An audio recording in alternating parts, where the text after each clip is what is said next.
Hein? C'est pas quelque chose à laquelle vous pensez, votre succession? Pas tellement.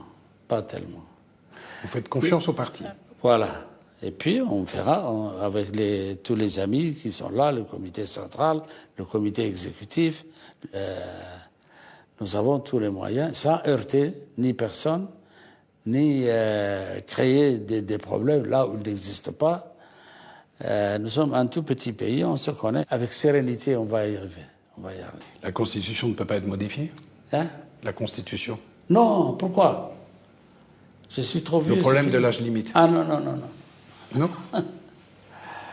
Non, ça, je ne permettrai pas. Je ne permettrai pas qu'on touche à la Constitution. La réponse est claire. Je connais votre pudeur, Monsieur le Président, mais il y a une question que je ne peux pas ne pas vous poser, qui est à la fois personnelle et publique. Hein. Vous êtes un homme d'État, un président de la République, qui est très simple. C'est comment allez-vous, comment vous portez-vous? Je suis en parfaite santé, sauf j'ai le problème de l'arthrose. Mais autrement, je me porte à merveille. Vous êtes, Monsieur le Président, au pouvoir depuis 23 ans. Vous exercez la plus haute des fonctions. Pensez-vous que de là où ils sont aujourd'hui, où qu'ils se trouvent, votre grand-père, Mohamed Guelleh Battal, grand notable Issa, signataire de l'accord de 1917 avec la France, et votre père, Omar Guelleh, l'un des tout premiers instituteurs djiboutiens des années 30, pensez-vous que là où ils sont fiers de vous, qu'ils ont des raisons d'être fiers de vous? C'est une question difficile, mais je pense que je n'ai pas porté atteinte à leur nom, je n'ai pas sali leur nom.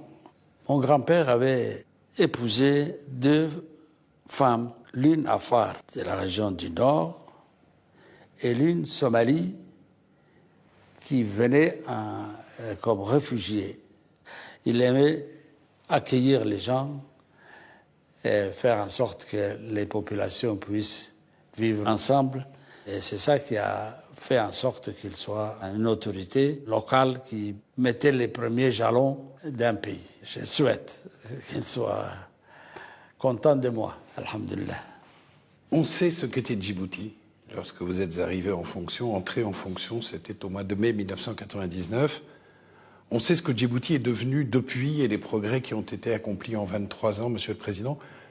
Comment imaginez-vous votre pays dans 23 ans, c'est-à-dire en 2045? Comment imaginez-vous ce pays? Je ne serai pas là. Comment le rêvez-vous? Je ne serai pas là à cette époque, mais tout ce que je souhaite de mon cœur, c'est un avenir meilleur, une vie des Djiboutiens qui soit agréable et une atmosphère qui soit toujours empreinte de fraternité, de progrès et d'amour entre les frères et sœurs de ce pays, qui doit lutter toujours contre ce qu'on appelle le communautarisme.